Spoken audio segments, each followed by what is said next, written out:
This productivity system has gotten me high distinctions multiple years in a row in med school, and I bet it can help you too. My name's Emil and I'm a 4th year med student, and I've used this system to basically achieve all of my academic goals, all while running this YouTube channel, being in multiple student committees, and keeping up my extracurriculars and personal development. The reason I say this is because it hasn't always been easy, and I developed this system through years of trial and error. I want to save you all of that time and effort. So in this video, I'll share with you the complete 5-step system that I use to manage my life in med school. And it all starts with step 1, which is to organize. You see, the problem in med school is that there are so many things you need to manage. You might have placements organized in different areas, assignments to handle, your own study to do, research, student committees, and everything else in your life. And there were times where I really struggled to manage this, and this is where my system comes in. There's actually one main app that I use to organize my life, and it's called TickTick. And this isn't sponsored in any way, and all of the apps in this video are apps that I actually pay for and use myself. The reason I like TickTick is that it solves several different problems for me. Firstly, I have several different calendars, one for my personal life, one for my university email address, 2 from different subcommittees that I'm on, and another for my YouTube activities. I used to have to manually switch through all of my Google accounts just to make sure that I didn't miss anything. But the best thing about TickTick is that it has a calendar view which brings all of my calendars together into one place. This lets me see any clashes in my schedule and also lets me rearrange accordingly when I need to. The other problem that I had earlier on in my med school life was that I couldn't find a to-do list that worked well for me. All of the to-do lists I tried were okay, but I struggled to use them regularly and to update them because they're in a completely different app to what I was actually using. The good thing about TickTick is that it was mainly designed as a to-do list app, and it does a really good job at it. You can drag and drop tasks directly from your to-do list into your calendar, which lets you schedule and plan your days in advance really easily. Now let me share some practical tips on how I organize in med school that can help you be a lot more effective with your to-do list, no matter what app you're using. The first tip is that whenever I get any tasks, I divide it into the things that I need to do urgently, things that I can do a little bit less urgently, and things I can't do anything about but I need to keep track of. Each night, I create a rough plan for the next day. When I'm busy, I always focus on having one key task to achieve each day, and I always avoid overscheduling my events. When I pick a task that I need to do, I actually try to pick tasks that are in the less urgent category, because the things that are more urgent usually have due dates that force me to get them done. I also use TickTick to manage my habits. So during the semester, this is mainly meditation and Anki. And the main thing for me with habit tracking is just to be able to see your progress over time and to keep your habits short and achievable each day. Now, step 2 of my productivity system is to note. One of the other challenges of med school is that when you're on placement, it can be really difficult to take notes and learn from the experience if you're not intentional about it. I realized this when I would attend ward rounds and write things down in a notebook, but I'd hardly ever review that content. Unless I happened to remember something because it was particularly interesting, I often forgot what I learnt during the ward rounds. The solution I developed is a note-taking system that's so easy, you can use it anywhere, at any time,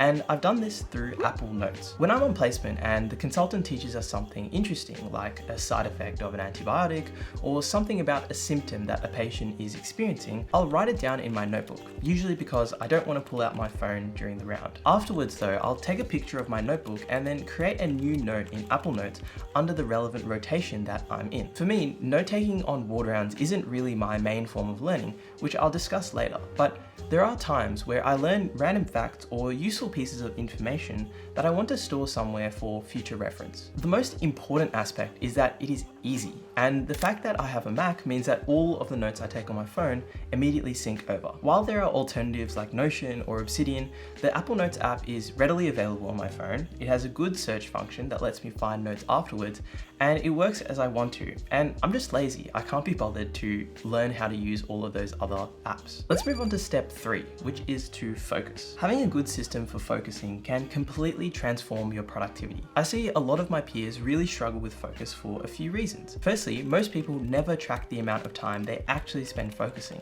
which means that often they actually overestimate how much time they're spending actually focused for. Second, they often get distracted during their focus sessions, which means that they're constantly switching their attention and losing some of their cognitive capacity. The first part of my focus step is planning. I always try to plan my study sessions in advance, which means knowing what I'll be studying, where I'll be working, and making sure that all of my devices are charged. At the moment, I'm using a MacBook Air and an iPad for note-taking, both of which I hardly ever have to worry about in terms of battery life, but I still make it a habit to check the charge of both of my devices the night before I need to study. To help myself stay focused when I'm studying, I use a few different techniques. Firstly, I swear by noise-cancelling headphones because they're incredibly effective. The times where I notice this helping the most is when I'm in a library which is quiet, but there are people having a conversation for whatever reason, and it's distracting me because I can hear what they're talking about. Wearing noise-cancelling headphones in those moments really helps to cut those people out. And it also has the added benefit of signaling to those people around you that you're focusing,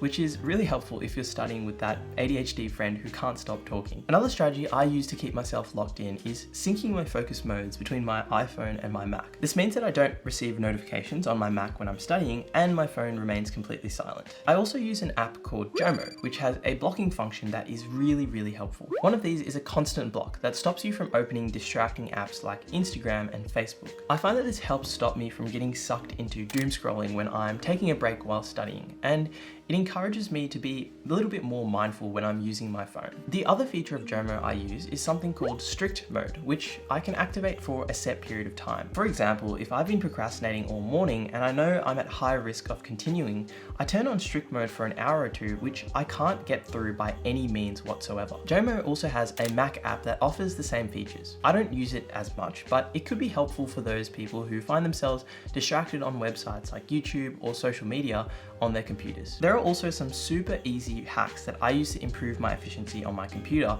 so get ready because I'm going to share these rapid fire. First, I use an application called Alt-Tab on Mac, which lets me switch between windows within the same app more easily than the default option. This is useful because it shows the thumbnails of the tabs, which means that I can go through the tab and pick the exact tab that I want without Alt-Tabbing to the wrong one. Next, I use an app called Alfred, which is basically a more powerful spotlight search tool that simplifies file searching on my Mac. It's really useful when there's a document like a textbook or a file that I need to open, and I can open it really quickly without having to go into the folder just by typing it into the tool. The third tool is called Magnet, which is so useful to manage my windows. When I switched over to Mac, I realized that it can be challenging sometimes to create split screens, but Magnet lets you drag windows to resize them, and you can also use keyboard shortcuts to make the halves of your screen or to make windows full screen. This one is honestly so useful, and I haven't really seen many people use it. The fourth tool is Shotter. It's a screenshot app that lets me take screenshots without automatically saving them to my desktop or downloads folder. I can paste them anywhere I want, and I can edit them, which is helpful for adding annotations or arrows to clarify what I'm looking at. Next is Monitor Control, which lets me adjust the brightness of both my Mac and my external monitor when they're connected. This is so useful if you use multiple monitors and you want to control the brightness of all of them individually. Finally, there's the continuity features between iPhone and Mac.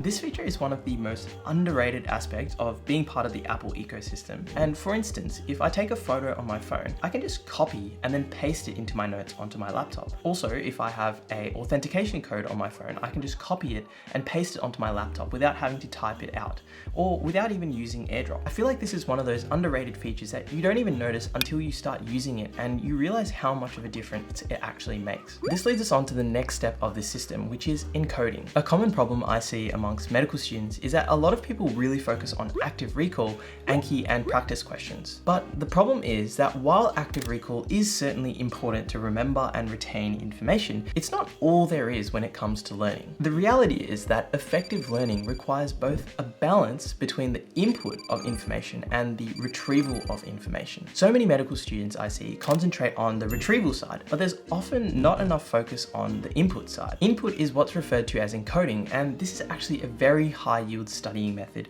that I spend a lot of my time on. I focus on having a broad scope and trying to evaluate the information that I'm learning by creating a mind map. I don't have enough time in this video to talk about this, but it usually lets me review an entire group of conditions in one sitting rather than learning a lot of them in isolation. For the entirety of last year, I used an app called Concepts to mind map, but recently I've been using an app called Harmony, which is specifically designed for mind mapping, whereas Concept has a little bit more of a focus for artists and designers. This leads us on to step 5, which is to review. When reviewing, there are actually 2 parts that I focus on. 1, reviewing content, and 2, reviewing the system. Like I said earlier, you can think of learning as a bit of a balance between encoding and retrieval. As a result, even though I do encoding, I still need to do retrieval to make sure that I remember things. As a result, I still use Anki to memorize details that I'm likely to forget, but I hardly ever use any pre-made decks, and I'm always at Anki 0 because the cards that I make are very simple and only test isolated facts. For larger sections of content, such as a group of conditions, I use a Google Sheet, which lets me see when I've reviewed the content and when my next review is due. When I actually review this content, I try to approach it in a similar way to how I do encoding, trying to create the best understanding of the topic that I can. I do this by trying to teach a pretend student, doing a brain dump, or generating my own questions on that content. To be honest, if there's anything in my system that I've been lazy with over the past year, it's probably this. But this is where the second part, review, comes in. In my opinion, this is one of the most important and ignored parts of any productivity system. The problem I've seen so many of my students face when I've done coaching is that when they think about the goals that they want to achieve, they often think about the amount of work they're putting in rather than the processes they're using to achieve their goals. You can think of your progress towards any goal as being a function of the time you put in multiplied by the efficiency of the process that you're using. For example, if a person using a completely average process puts in 1,000 hours to achieve their goal, you could theoretically achieve that goal in half the time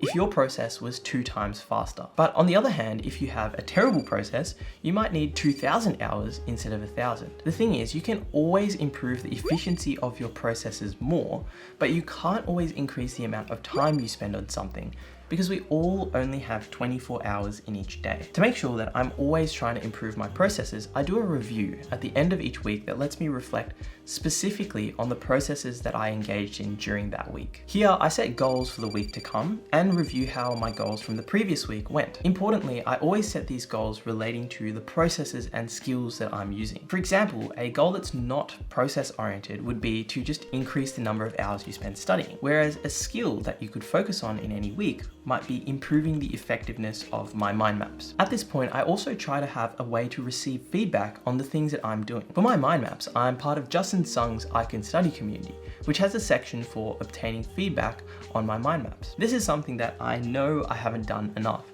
and I'm trying to do more of. But getting feedback is so important for motivation and finding gaps in your process that you wouldn't have found otherwise. But the problem is that if you're just starting out, you might not even know what to ask for help on. So watch this video to find out how you can start craving the hard work that's required for progress.